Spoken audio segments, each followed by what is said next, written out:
Nesta série de aulas, vamos resolver os problemas do capítulo 3 do livro Fundamentos de Física de Halliday e Resnick, 10ª edição. Problema 18. Na soma vetor A mais vetor B é igual a vetor C, o vetor A tem um módulo de 12,0 metros e faz um ângulo de 40,0 graus no sentido anti-horário com o semi-eixo x positivo.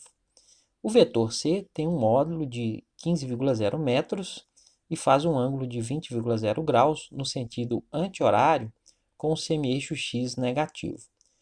Determine, letra A, o módulo do vetor B e B, o ângulo de B com o semi-eixo x positivo. Se representarmos os vetores A e C no plano cartesiano, utilizando as informações do módulo e do ângulo, o ângulo do vetor A foi medido no sentido anti-horário a partir do semi-eixo x positivo, como é o padrão.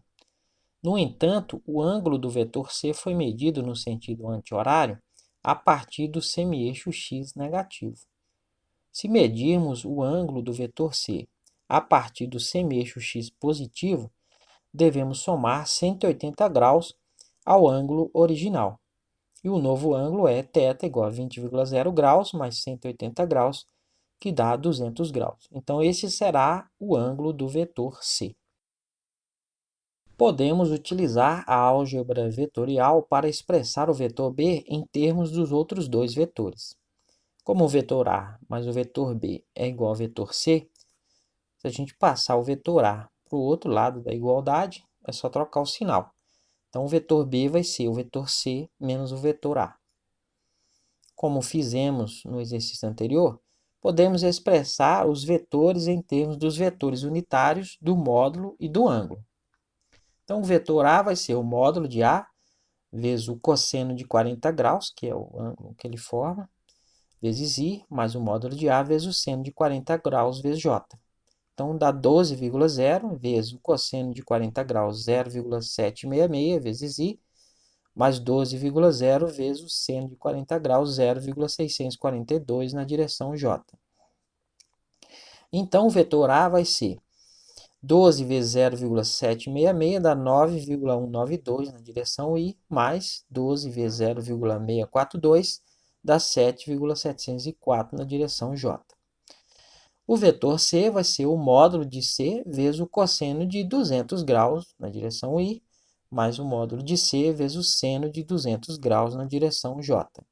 Então, dá 15,0 vezes o cosseno de 200 graus é menos 0,939 na direção I, mais 15,0 vezes o seno de 200 graus menos 0,342 na direção J.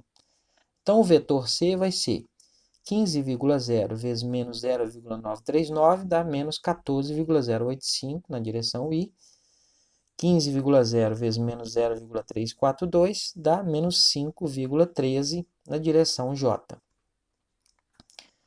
Somando os dois vetores, né, o vetor C menos o vetor A, né, que é o vetor B, vai ser, eu escrevo as coordenadas do vetor C na primeira linha, e como é menos A, eu vou escrever as coordenadas do vetor A na segunda linha com os sinais trocados. Fazendo a soma aí das componentes, menos 14,085 menos 9,192 dá menos 23,277 na direção I, menos 5,13 menos 7,704 dá menos 12,834 na direção J. O módulo do vetor B vai ser a raiz quadrada de menos 23,277 ao quadrado mais menos 12,834 elevado ao quadrado, que dá raiz quadrada de 541,81 mais 164,71, fazendo essa soma aí da raiz quadrada de 706,52, extraindo a raiz quadrada dá 26,58 metros. Escrevendo este resultado com três algarismos significativos, que é a precisão das medidas originais, o módulo do vetor B vai ser igual a 26,6 metros.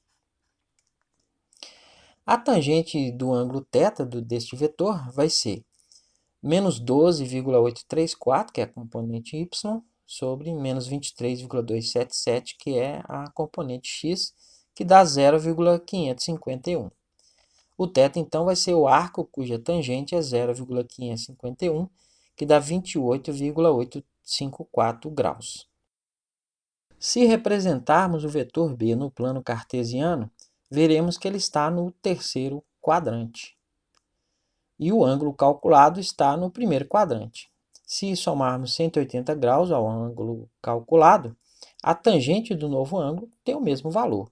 Então, o θ vai ser 28,854 graus mais 180, que dá 208,854 graus. Este ângulo está no terceiro quadrante como o vetor do problema.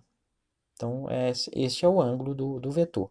Escrevendo o resultado com 3 algarismos significativos, ele se torna θ igual a 209 graus.